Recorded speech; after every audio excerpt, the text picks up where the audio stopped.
بسم اللہ الرحمن الرحیم۔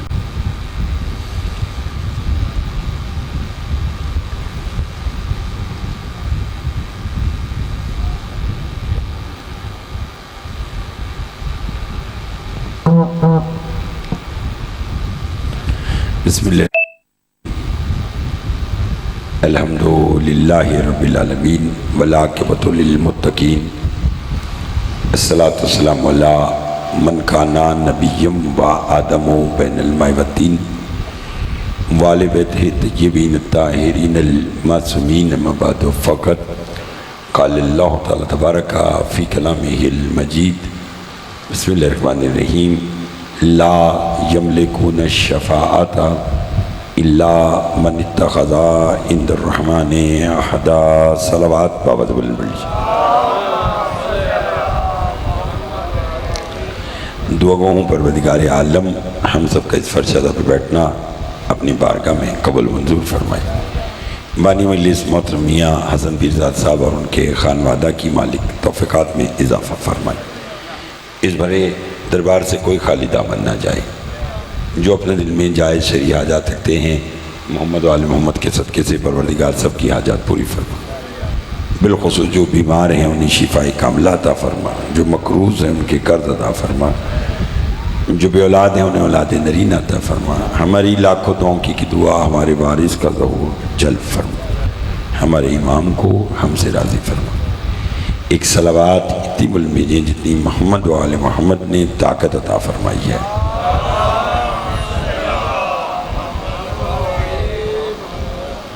لا یملکون الشفاعۃ،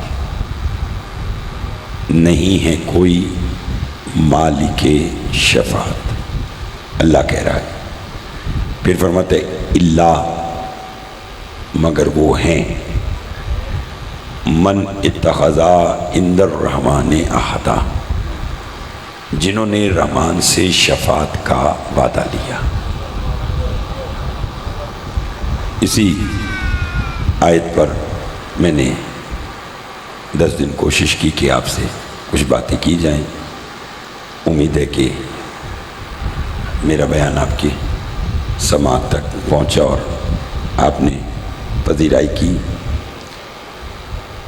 جس نے شفاعت کا اختیار لیا،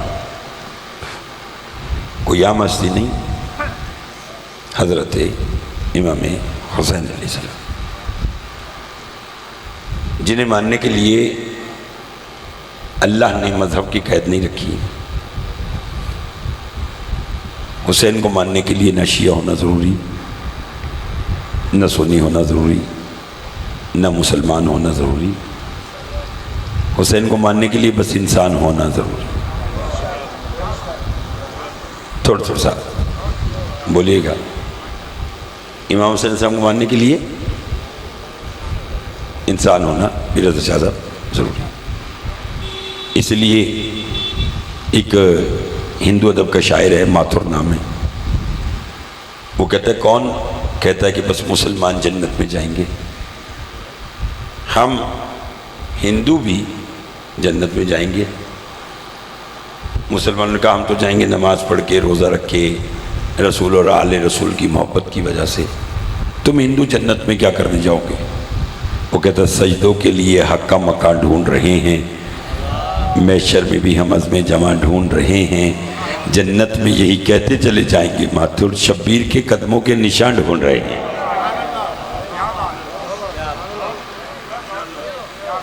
توجہ ہے آپ صاحب؟ ایک صلوات بابا سے بلند پڑھیے گا محمد اللہ۔ جنت میں یہی کہتے چلے جائیں گے ماتھر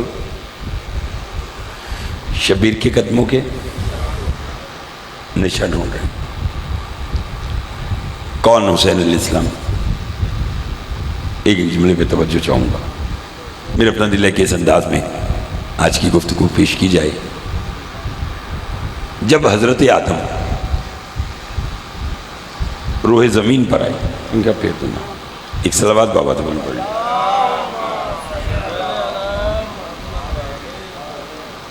بس ٹھیک ہے، ہاں۔ جب جناب آدم روح زمین پر آئی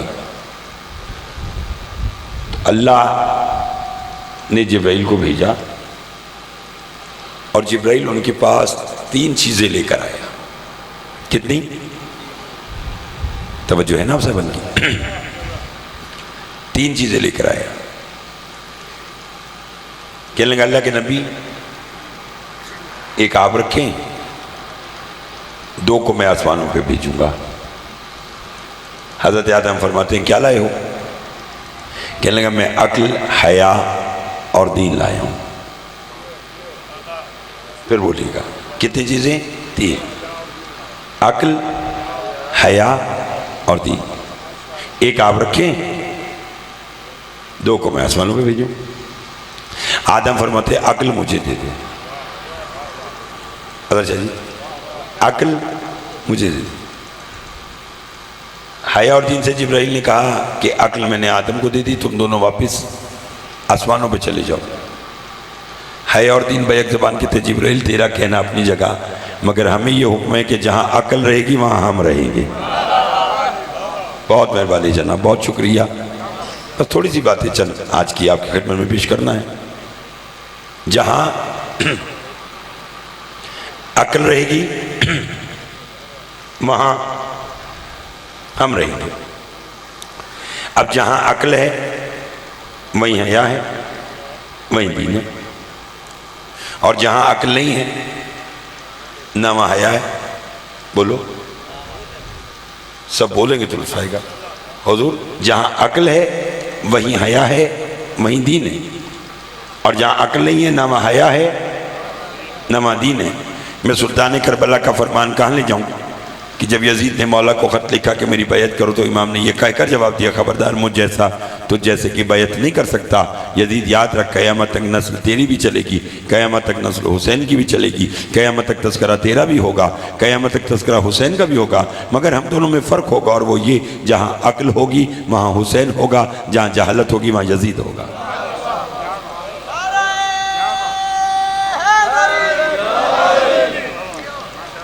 لطف آ رہا ہے صاحبان؟ بولتے آئیے گا. جہاں عقل ہے وہاں حسین ہے، جہاں جہالت ہے ہائے ہائے. خواب ملوکیت کو خیالی بنا دیا، پھل لگ سکے نہ جس پہ وہ ڈالی بنا دیا. کافر بھی نام بچوں کا رکھتے نہیں یزید، شبیر نے یزید کو گالی بنا دی. بہت مہربانی، بہت شکریہ. آپ کی بھی کیا بات ہے، آپ کے سننے کی کیا بات ہے. جہاں عقل ہے وہاں حسین ہے، جہاں جہالت ہے بولو وہاں یزید. اسی لیے رسول خدا صلی اللہ علیہ وآلہ وسلم نے امام حسین علیہ السلام کے عزاداروں کے لیے ایک حدیث بیان فرمائی. وہی آپ کو آج کی سنا کر دعا لینا چاہتا ہوں. سرکار فرماتے من بکا او ابکا او تباکا علی الحسین واجبت لہ الجنہ. فرمائے جو کوئی حسین پر روئے یا رولائے یا رونے والی شکل بنائے اس پر جنت واجب ہے. ہائے پھر سمجھے، من بکا او ابکا او تباکا علی الحسین واجبت لہ الجنہ. جو کوئی حسین پر روئے یا رلائے یا رونے والی اس پر جنت واجب ہے. یہ رونا سمجھ میں آتا ہے، یہ رلانا بھی سمجھ میں آتا ہے. یہ رونے والی شکل بنانے پہ جنت واجب. اگر بات میں نے سمجھا دی تو ایک بڑی دعا آپ لوگوں سے لینا چاہتا ہوں، جہاں تک آواز آ رہی ہے توجہ کیجیے گا. رونا سمجھ میں آتا ہے، رلانا بھی. یہ رونے والی شکل پہ بھی جنت. ابھی بہاڑی کے اس پنڈال میں کوئی شخص یہ سوچ کے نماز پڑھے کیا میں نماز پڑھوں تو عاقل زیدی صاحب، اظہر شاہ صاحب یا دیگر احباب یہ کہیں کہ جناب یہ بڑا نمازی ہے، وہ یہ سوچ کے نماز پڑھے گا، تو وہ جب نماز پڑھے گا ہماری نگاہ میں وہ بنے گا عابد، مگر اللہ کی نگاہ میں بنے گا وہ ریاکار۔ کیوں؟ کہ اس نے دکھاوے کی عبادت کی، اور اللہ کہتے کہ میں دکھاوے کی عبادت پر جنت نہیں دیتا۔ نہیں سمجھے آپ صاحبان، نہیں سمجھے آپ صاحبان، پھر سماعت کیجیے جو کہنا چاہتا ہوں۔ کوئی یہ سوچ کے نماز پڑھے کہ شاید لوگ مجھے نمازی کہیں، تو ہماری نگاہ میں بنا وہ نمازی عابد، اللہ کی نگاہ میں بنا، اور اللہ پھر کیا کہتا ہے کہ تو نے چونکہ دکھاوے کی عبادت کی، لہذا میں دکھاوے کی عبادت پر جنت نہیں دیتا بلکہ لعنت بھیجتا ہوں۔ سمجھیے گا کس پر؟ دکھاوے کی عبادت پر۔ تو اگر شیخ صاحب جملہ کہوں، جو دکھاوے کی نماز پڑھی اللہ اس پر لعنت بھیجتا ہے، اور اللہ جانے حسین نے توحید کا کتنا بڑا کام کیا کہ اگر کوئی حسین پر دکھاوے کا بھی روئے تو وہ جنت دیتا ہے۔ آئے ہائے ہائے ہائے آئے ہائے ہائے، بہت مہربانی جناب، بہت۔ ایک صلوات بآواز بلند پڑھیے گا محمد آل محمد علیہ وسلم۔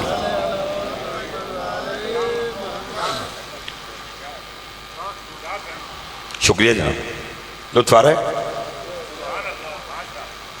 پھر سے دکھاوے پر عبادت نہیں، مگر حسین علیہ السلام وہ ہستی کہ جو اس پر دکھاوے کا بھی رویا تو بھی جنت ہے۔ ہائے ہائے ہائے ہائے ہائے ہائے۔ اسی لیے میں اکثر ایک جملہ کہتا ہوں اور آج بھی کہوں گا، دنیا خطرناک حد تک ظالم ہوتی ہے، حسین خطرناک حد تک کریم ہے۔ بولو، یہ قریبی نہیں تو اور کیا ہے؟ علامہ ہلی علیہ الرحمہ ہمارے مذہب اہل بیت کا ایک بڑا معتبر نام ہے، وہ یہ حدیث پڑھ کے پریشان ہو گئے کہ جو کوئی روئے رلائے، انہوں نے کہا رونا سمجھ میں آتا ہے، رلانا سمجھ، یہ رونے والی شکل پر بھی جنت واجب، یہ کیسے ہو سکتا ہے؟ نہ سب بولو گے تو لطف آئے گا، تھوڑا تھوڑا سا بولنا پڑے گا آپ کو۔ میں نے کہا دنیا خطرناک حد تک ظالم ہے، حسین خطرناک حد تک کریم ہے، جو دیکھتا ہے کہ میرے دروازے پر کون کس طرح آ رہا ہے۔ توجہ چاہوں گا، حج کا زمانہ تھا، توسل کیا علامہ ہلی علیہ الرحمہ نے زمانے کے امام سے۔ توجہ ہے، دیکھیے کوئی مشکل آئے تو اپنے امام سے توسل کریں۔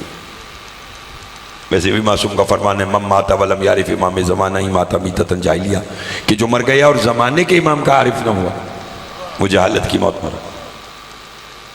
تو کوشش کیجئے کہ دن میں ایک مرتبہ کم از کم، ویسے 24 گھنٹے کی بات، ورنہ کم از کم ایک بار اپنے زمانے کے امام کو یاد کیا کریں، زمانے کے امام کو سلام بھیجا کریں۔ توجہ، گھبرائے ہوئے تو نہیں؟ اب یہ رونے والی شکل بنانے پر جنت واجب پر علامہ ہلی علیہ الرحمہ پریشان ہو گئے، امام سے توسل کیا۔ حج کا زمانہ تھا، حج کرنے کے لیے جا رہے تھے، اپنی ناکہ پر بیٹھے، بڑی توجہ چاہوں گا، بڑا لطف آئے گا اس جملے پر، بس نتیجہ لیجیے آج کا۔ حج کا زمانہ تھا، جا رہے ہیں حج پہ، توجہ۔ راستے میں عصا گر گیا، لاٹھی اٹھانے جو لگے تو ایک جوان نے لاٹھی اٹھا کر علامہ ہلی علیہ الرحمہ کو دے دی۔ اب جو دی تو کہنے لگے آپ کون ہیں؟ ان کا جی میں مذہب اہل بیت کا ادنا سا خادم ہوں، حج پہ جا رہا ہوں۔ اس جوان نے کہا کیا میں کچھ دیر سفر حج پر آپ کا ہم سفر ہو سکتا ہوں؟ علامہ ہلی نے کہا ہو جاؤ۔ دونوں ساتھ چل دیے۔ ویاڑی کی شیعہ سنی دوستوں توجہ کیجیے گا، یہی آج کا نتیجہ ہے۔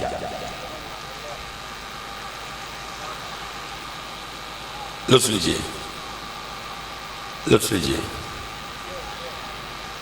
کہنے لگا علامہ ہلی آپ مذہب اہل بیت کے وکیل ہیں، ایک سوال پوچھنا چاہتا ہوں۔ انہوں نے کہا پوچھو۔ ان کا ایک بادشاہ شکار پر گیا اپنے وزیروں کے ساتھ۔ ہلی کہتے ٹھیک ہے۔ کہنے لگے شکار کرتے کرتے اچانک طوفان آیا، بادشاہ اپنے وزیروں سے بچھڑ گیا۔ ٹھیک ہے۔ ان کے جنگل میں وہ اکیلا بادشاہ رہ گیا۔ جب طوفان تھما تو بادشاہ اکیلا رہ گیا۔ کہنے لگے بادشاہ کو پیاس لگی تو بادشاہ نے دیکھا وہاں ایک جھوپڑی کے باہر ایک بڑھیا اپنی بکری کا دودھ دھو رہی۔ بادشاہ امام وہ فرماتے جوان کے بادشاہ اس بڑھیا کے پاس آیا، آ کر کہنے لگا کہ میں پیاسا ہوں۔ اس نے بکری کا دودھ پیش کر دیا۔ بادشاہ نے کہا جی میں بھوکا ہوں۔ اس نے بکری ذبح کی، گوشت بنایا، بادشاہ کو کھلا دیا۔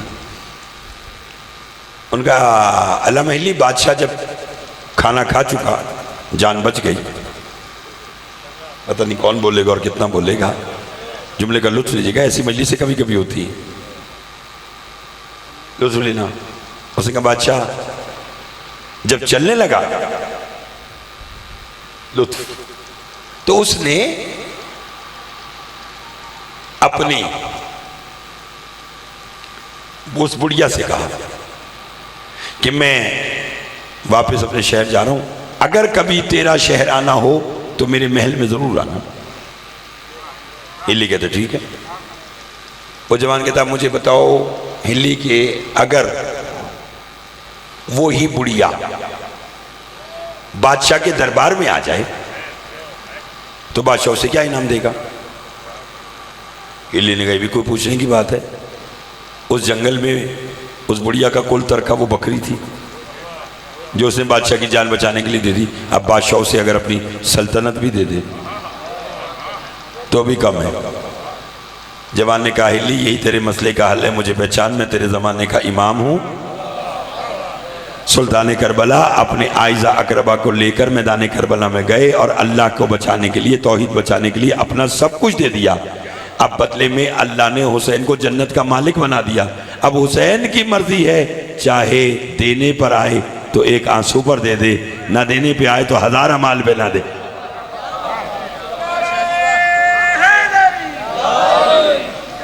فکر علی کرنے میں مجھ کو ضرور آتا ہے، واہ، وہ ملاقات پہ دور آتا ہے، خدا سے ملنا ہے تو کربلا بیٹھ جا کر صابری، خدا کربلا میں حسین سے ملنے ضرور آتا ہے۔ کیا ہے علی کا خون یہ بتایا حسین نے؟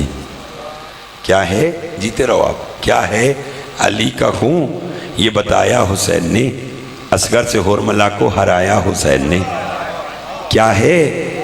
آپ کی بات کو آگے لے کے جا رہا ہوں۔ کیا ہے علی کا خون یہ بتایا حسین نے، اصغر سے ہورملا کو ہرایا حسین نے، اور بلوا کے اپنے چاہنے والوں کو کربلا رب سے براہ راست ملایا حسین۔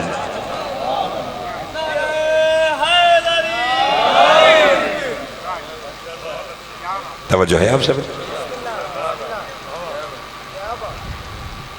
آج دیکھیے کربلا کیسی دھرتی ہے، جو کل تک بنجر تھی آج محلہ ہے۔ جہاں کل تک لوگ قدم رکھنے سے گھبراتے تھے آج وہاں لوگوں کا بسیرا ہے۔ بولیے کس کی وجہ سے؟ فقط اور فقط حسین ابن علی کی وجہ سے۔ جھکانا چاہتا جس سر کو شام والوں نے، جھکانا چاہا تھا جس سر کو شام والوں نے، شکست دیکھی اس سر کو خود اٹھا کے چلے۔ نہیں سمجھا نہیں سمجھا آپ سر جو کہنا چاہتا جس سر کو شام والوں نے شکست دیکھی اس سر کو خود بولو بھئی ہمارے گھر کے بچے پیدا ہوتے ہیں 2 سال 4 سال کے ہوئے آپ نے مدرسے میں قرآن پڑھنے کے لیے بٹھا دیا قرآن پڑھ رہا ہے تو قاری کہلا رہا ہے بولو قرآن پڑھ رہا ہے تو قاری کہلا رہا ہے حفظ کر لیا تو کیا بنا تب بولو مگر بھائی جان وہ حافظ کب تک ہے تھکنا نہیں ہے بھئی قرآن پڑھا تو قاری کرایا قرآن حفظ کیا تو حافظ کہلایا تو وہ حافظ کب تک ہے جب تک اس کے بدن میں روح ہے جیسے اس کے جسم سے روح نکل گئی حفظ کیا ہوا قرآن ساتھ چلا گیا شاہ سمگر کیا کہنے کربلا سے شام تک سلطان کربلا نے نوک کے سینہ پر قرآن کی تلاوت کر کے دنیا کو بتایا حافظ اور ہوتے ہیں محافظ اور ہوتے ہیں ہدایت کے سفر کا انتقال خطرے سے باہر ہے ہدایت کے سفر کا خطرے سے باہر ہے بعد از کربلا کربو بلا خطرے سے باہر ہے شروع کا ساتھ اس نے تب لیا تھا نوکے نیزہ پر اسے معلوم تھا خدا خطرے سے باہر ہے توجہ ہے آپ صاحب علیہ محترم مولا آپ کو بہت شاد رکھے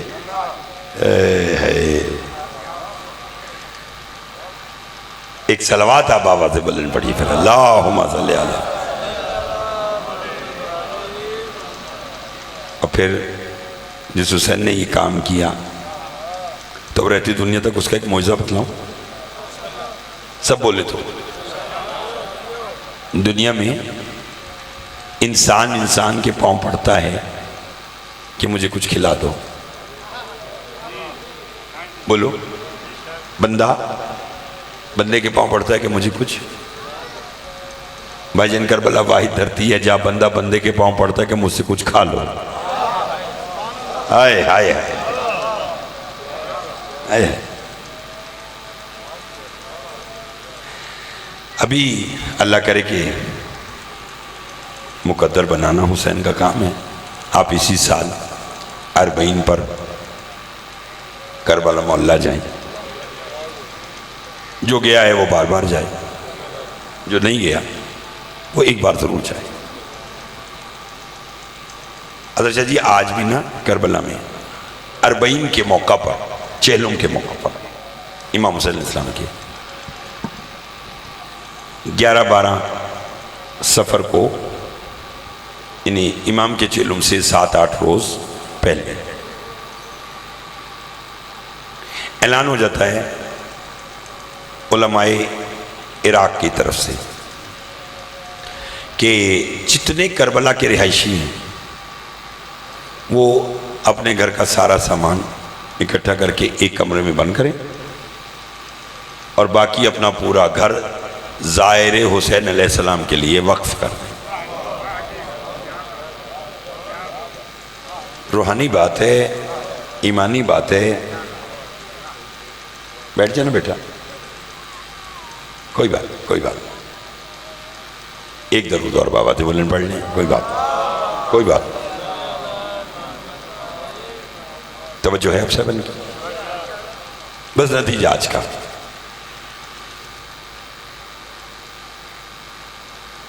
اعلان ہو جاتا ہے کہ اپنا سامان ایک اس میں رکھ کے دروازہ بند کرتے ہیں ٹھیک ہے اور لوگ اپنے گھر کے باہر چٹ لگا دیتے کہ ظاہر امام حسین علیہ السلام کے لیے ہماری رہائش مفت ہے معجزہ سنیے آج کا نتیجہ بس ختم اسی پہ آج کی بات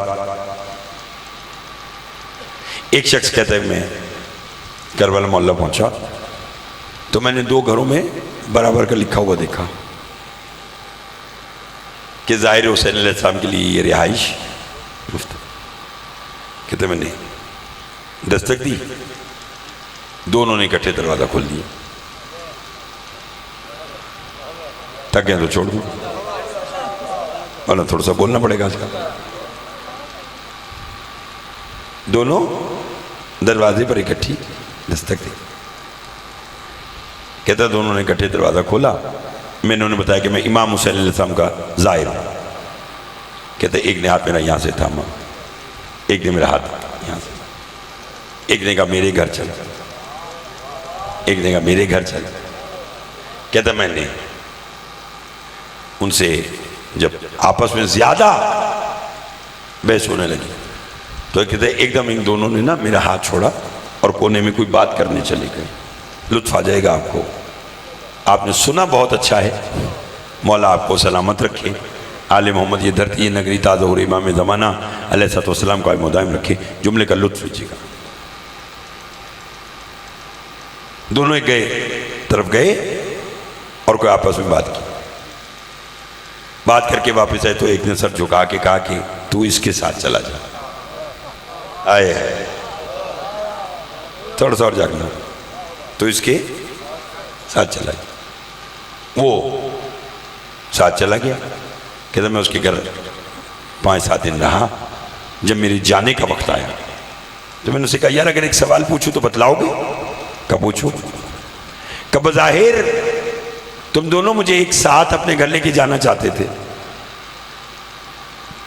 پھر ایک تیرے حق میں دستبردار ہو گئے, وجہ؟ اس نے کہا نہ پوچھ تو بہتر ہے. لفظ لیتے آئیے گا, نہ پوچھ تو بہتر ہے. انہوں نے کہا نہیں تجھے امام حسین علیہ السلام کا واسطہ بتلا. وہ کہتا سننا چاہتا تو سن. وہ میرے حق میں سے دستبردار ہوا کہ پچھلے سال اس کے بیٹے کے ہاتھوں میرے بیٹے کا قتل ہو گیا تھا اور امام کے چیلوں کے بعد اس کے بیٹے کو پھانسی تھی. میں نے اسے علیحدہ لے جا کر یہ کہا کہ اگر تو حسین کا زوار مجھے گھر لے جانے دے تو میں اپنے بیٹے کا خون تجھے معاف کرتا ہوں.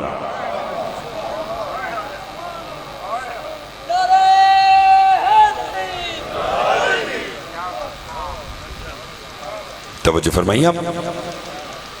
کیا عشق ہے حسین ابن علی کہ لوگ اپنے قتل معاف کر دیتے ہیں. کس کے لیے؟ زوار حسین علیہ السلام کے لیے, زائر حسین علیہ السلام کے لیے. تو جو لوگ اپنے خون معاف کرتے ہیں حسین کے بدلے میں, تو پھر آپ کیا سمجھتے ہیں کہ پھر وہ حسین کتنا قریب ہے, وہ کیا کچھ عطا کرتا. عزاداران حسین, آج 12 محرم ہے. مجلس آج کی جو منعقد کی جاتی ہے وہ فقط سوئے میں سلطان کربلا رو سکتے ہیں. تو آج ہم اس امام کا سوئم مناتے ہیں کہ جس کی بہنیں اس کے سوئم سے پہلے ہاتھ بندھوا کر کربلا سے کوفہ کی طرف چلی گئی. اجرکم اللہ, اجرکم اللہ. روئیے گا زدارو, یہ رونے کے دن ہیں, رونے کی راتیں ہیں. بلکہ شاہ جی 1 سے 10 محرم تک حسین کے ایام غم ہیں. 11 محرم سے علی کی بیٹی کا محرم شروع ہو جاتا. اللہ اکبر, اجرکم اللہ. 11 محرم کو علی کی بیٹیاں جو بے پلان اونٹوں پر بیٹھنے لگی تو ہاتھ یہاں بندھے ہوئے تھے, اور شیخ نے بکواس کر کے کہا کہ ہر بی بی کو اس کے وارث پر بس ایک بین کرنے کی اجازت. روئیے گا, کتنے بین کی اجازت؟ ایک بین کی اجازت. رونے والے عزادارو, ایک بین کا نام آیا. ہر بی بی مقتل میں آئی اور اس نے اپنے وارث کے لاشے پر ایک ہی بین کرنا تھا. اگر رونا چاہتے ہیں تو میں بتلاؤں کہ جب علی کی بیٹی اپنے بھائی کے لاشے پر بین کرنے آئی, اجرکم اللہ, اجرکم اللہ, اجرکم اللہ, روتے آنا زدر. علی کی بیٹیاں جب بین کرنے کے لیے آئی ہیں نا مقتل میں، تو بی بی کے ہاتھ یہاں بندھے ہوئے تھے. بی بی نے ایک ہی جملہ کہا اور بے پلا نوٹوں پر بیٹھ گئی، حسین جسے میری ماں نے چکیاں پیس کے پالا تھا وہ حسین تو ہے. اللہ اکبر، اجرکم اللہ، اجرکم اللہ. روتے آنا، جس کی ماں نے چکیاں پیس کے پالا وہ میرا حسین تو ہے. سنو گے؟ اس وقت حسین نے رو کر فرمایا، بہن جس کے سر سے ہلکی سی چادر سرکی تھی اور سورج نے اپنا منہ چھپا لیا تھا، کیا وہی علی کی بیٹی زینب تو ہے؟ اللہ اکبر، اللہ، اجرکم اللہ، اجرکم اللہ. بس تیاری کرنا ہے کہ ایک جملہ آج کا کہنا میں نے. 11 محرم کو علی کی بیٹیاں جب بے پلا نوٹوں پر بیٹھی تو ہاتھ یہاں بندھے ہوئے تھے. اگر رونا تو جملہ سمجھنا، ہر بی بی کو بے پلان اونٹ پر بٹھایا گیا، حسین کی بیٹی کو باندھا گیا. اجرکم اللہ، اجرکم اللہ. روتے آنا زدارو. ہر بی بی کو بے پلان اونٹ پر میں نے کہا بٹھایا گیا، حسین کی یتیمہ کو باندھا گیا. یہی وجہ کہ کربلا سے کوفہ کے راستے کے درمیان ایک جگہ ایسی آئی کہ حسین کا سر نو کے سینہ پر رک گیا. شمر سید سجاد کے پاس تازیہ نہ لایا، کہا بابا سے کہو آگے چلے. سید سجاد فرماتے بابا کیوں نہیں آگے چلتے؟ رو کر فرمایا کیسے چلوں؟ وہ جو میرے سینے پہ سوتی تھی سکینہ. اجرکم اللہ. میری بیٹی اونٹ سے نیچے گر گئی.